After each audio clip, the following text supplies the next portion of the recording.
Hello and welcome to Encryption, the tech tips and tutorials. This video is going to be about how to find the Wi-Fi password on a Mac. So let's get it started. On your MacBook, press the Command and space bar keys to open the search box. Search for the terminal and hit enter. Next, you need to type the command as shown on the screen. Type security space find generic password space -GA, the name of the Wi-Fi,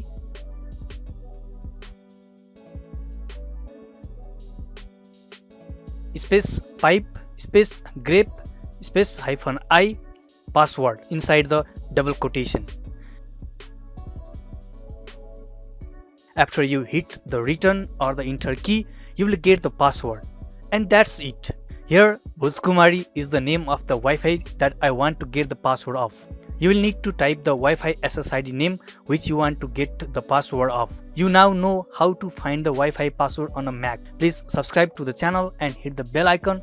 Thanks for watching. See you on other videos. Till then, have a nice time. Goodbye.